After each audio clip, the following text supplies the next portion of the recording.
Ya, pasca vonis ringan dari Harvey Muiz yang kasusnya menyita perhatian publik, Betul netizen beramai-ramai mengungkapkan kecewaannya dengan menampilkan narasi-narasi yang sarkastis di media sosial terkait gerakan mau jadi koruptor. Lebih baik jadi koruptor ya. Ya, 400 miliar dihukumnya cuma 6 tahun setengah. Bagaimana semua tidak mau begitu ya pemirsa. Dan saat ini di Apa Kabar Indonesia Pagi studio di TCI Kuningan sudah hadir beberapa narasumber yang tentunya kita akan membahas bagaimana vonis untuk Harvey Muiz. Iya, di sini sudah hadir Pak Kudri Sitompul, pakar hukum pidana. Selamat pagi, Pak Kudri. Pagi, Pak. Ya, pagi. Kemudian ada Mas Kirdi Putra, pakar mikroekspresi. Selamat pagi, Mas. Nanti kita akan bahas bagaimana ekspresi Harvey Muiz. Betul sekali. Selama persidangan. Selama persidangan. Tapi juga di Kumala sudah terhubung dengan kami Nova Mujahid, analis drone emprit via Zoom nih. Selamat pagi, Mas Nova.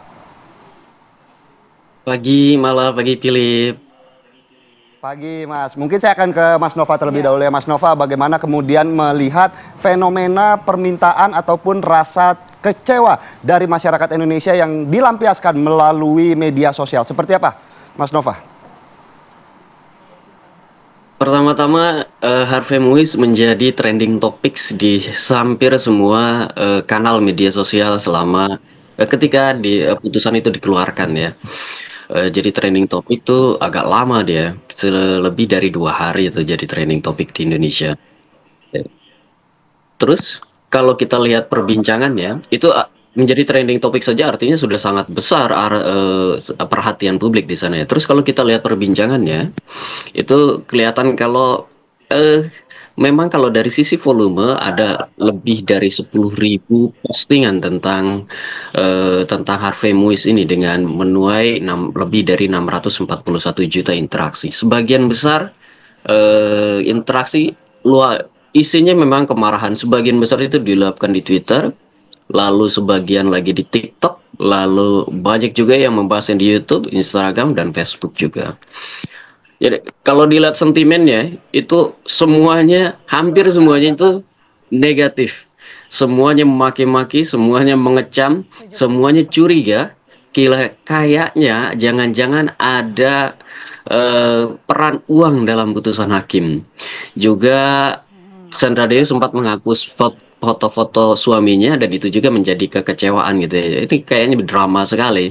Lalu juga betul tadi banyak orang yang saya rela deh, nggak usah 300 triliun, kasih saya 100 triliun, 200 setengahnya 200 sisanya untuk disumbang untuk fakir miskin. Atau jangan banyak-banyak juga, kasih saya 1 triliun, saya rela 6,5 tahun. Kira-kira begitu. Jadi kemudian itu kan dibandingkan dengan betapa kecilnya pendapatan masyarakat saat ini, betapa kehidupan susah dan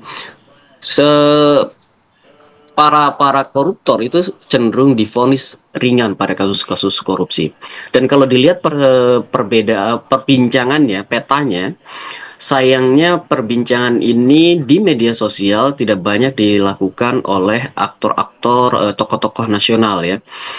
Pak Mahfud MD salah satu yang kritis terhadap ini dan dia mendapatkan respon cukup besar.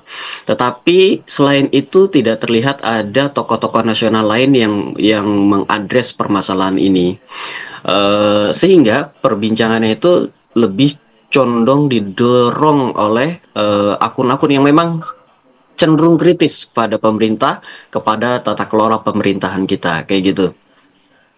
Dan kalau kita lihat berapa banyak, bagaimana sih tanggapan netizen, emosinya apa aja sih?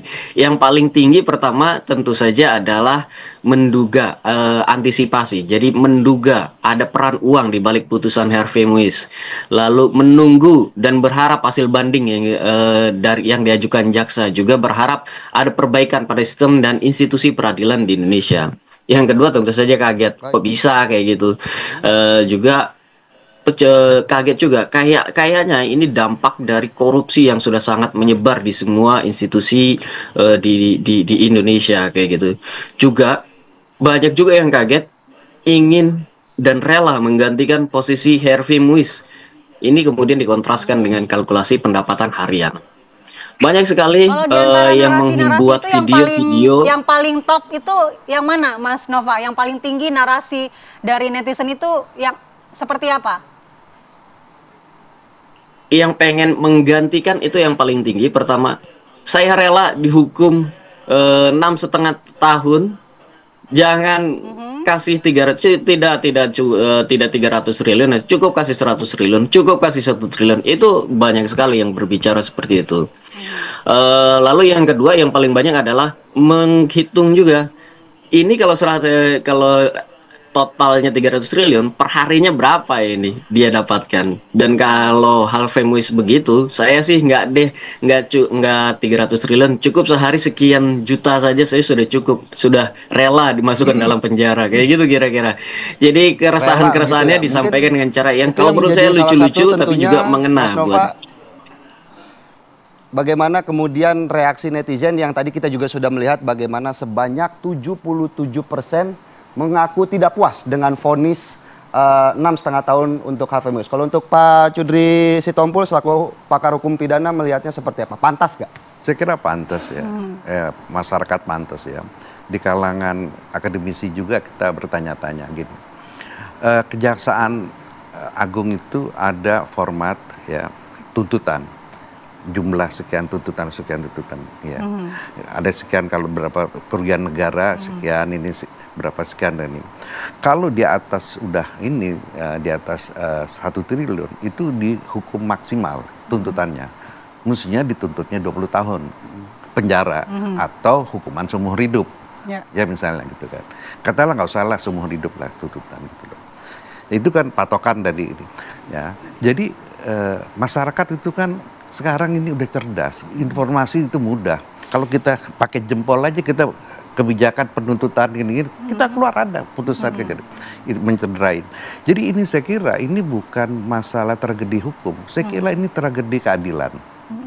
Di dalam Undang-Undang Pokok Kekuasaan Kehakiman dinyatakan hakim wajib ya mengikuti rasa keadilan yang ada di masyarakat. Wajib ya? Wajib, itu ada di Undang-Undang Pokok, Undang-Undang Kekuasaan Kehakiman.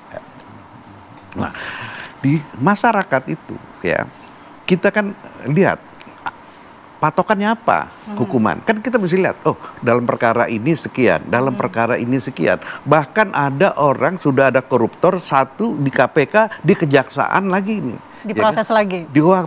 Double incrimination.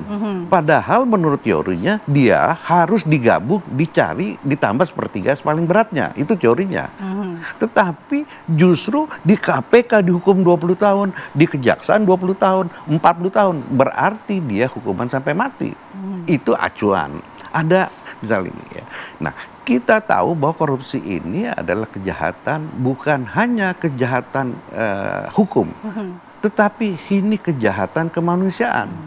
Karena korupsi membuat masyarakat itu jadi miskin. Karena uang negara diambil.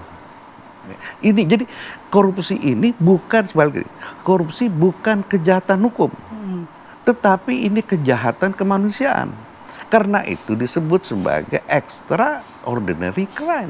Extraordinary crime. Ada 300 juta penduduk Indonesia yang dirugikan dengan korupsi. Loh iya dong, itu rasa keadilan kayak begitu. Nah, jadi saya kira ya kan, secara teknis betul katakan misalnya hakim itu selalu ya kan menghukum lebih ringan.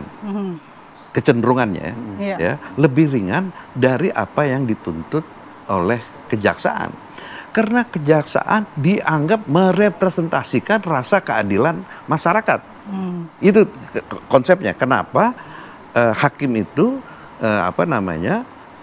suka memutus lebih rendah dari tuntutan jaksa.